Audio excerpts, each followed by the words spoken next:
day already, and you're still here, so thank you. Your Excellencies, distinguished representatives, friends, and colleagues, may I just begin? I'm going to try and stay within my 10 minutes, so please, tap on me if I start to go over. I'd like to just take the first minute and say thank you. It's a great honor to be here. I especially appreciate the leadership, hospitality, and generosity of the government and people of Bangladesh. The Minister of Health, Dr. Haq, has just stepped out of the room, but I just think it's fantastic the type of leadership that the Minister has provided, the way he demonstrated technology this morning about being in touch with communities. And to all of you, to my Mr. Chair for this session, to Denny, to Anandi, and to Miranda, thank you. It's nice to be on the panel together with you. Some of you would know that as representing UNAIDS, the Executive Director of UNAIDS is Michel Sidibé. And many of you know Michel personally. And he was invited to be here, and unfortunately, because of the tropical storm Sandy in New York last week, his agenda got all mixed up. So he's not able to be here. So you get second or third best by getting me. But I say this to say that Michel extends his warm greetings and appreciations for the invitation to participate in this meeting. I have 14 slides, and time will not permit us to go through it.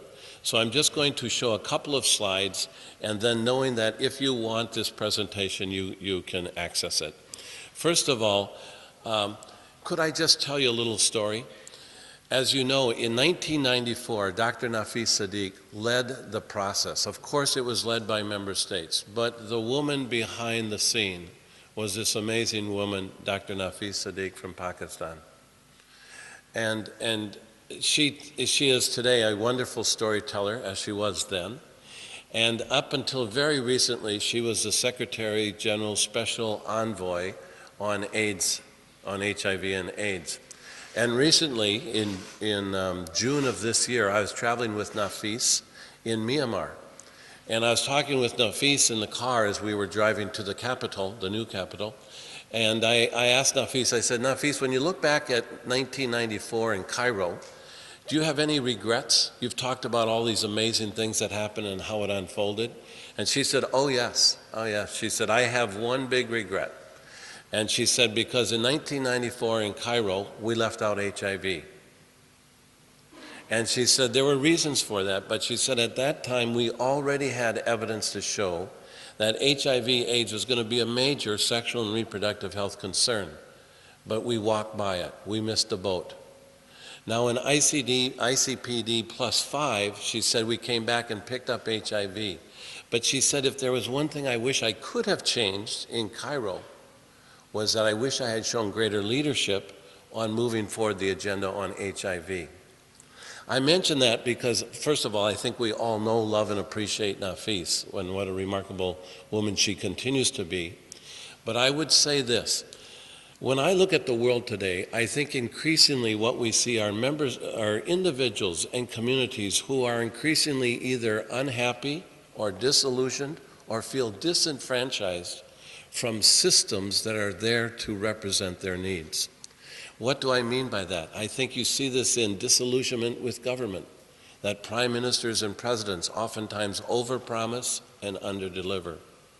You see that in the world financial banking system, that the banks have let us down, that we always thought that when it came to money, my gosh, people would get that right. But we see in the last several years that's not always the case. We see this in our parliaments, and we see this in other institutions. We see this in religious associations, where some of the institutions that we thought were protecting our young are actually abusing the young. And I mention this because I think the role of these 25 member states of PPD, you are a coalition of the willing. You're not here because you had to be here. You're here as a member of PPD because as countries and as leaders, you chose to be here.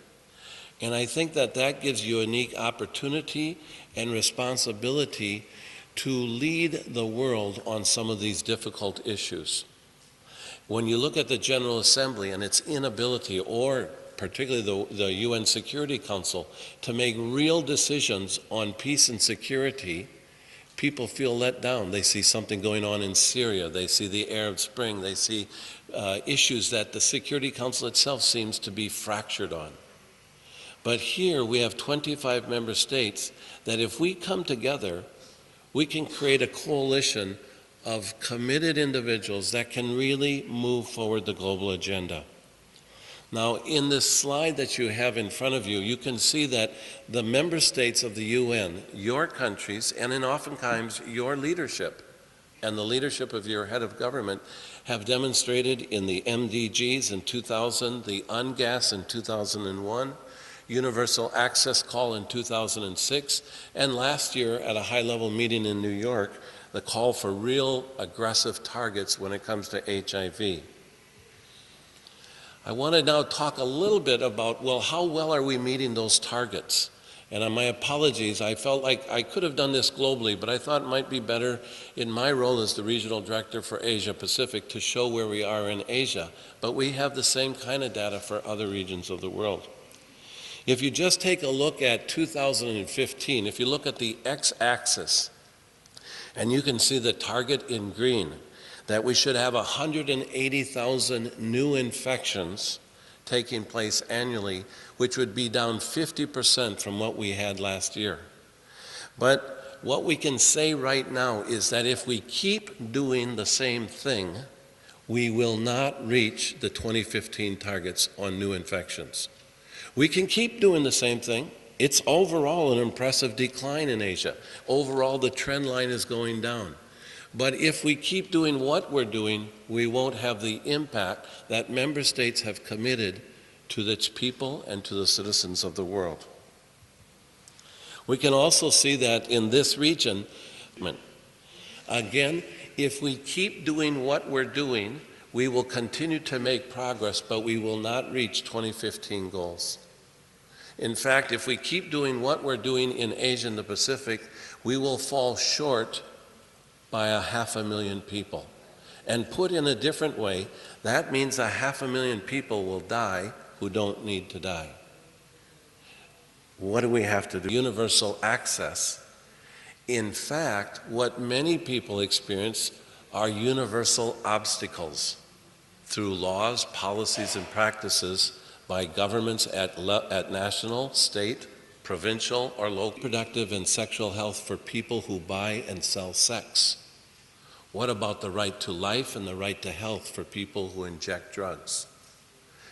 Don't they have their rights? They may be breaking the law, but they still have the right to life, the right to health, and the right to participate in those decisions.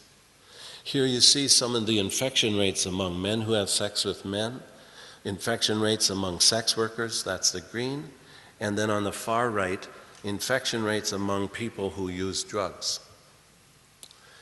I would love to take a moment and describe it of all ARVs to low and middle income countries in the world. That would be a fantastic thing for us to work on together. I'm going to have to stop here by saying thank you.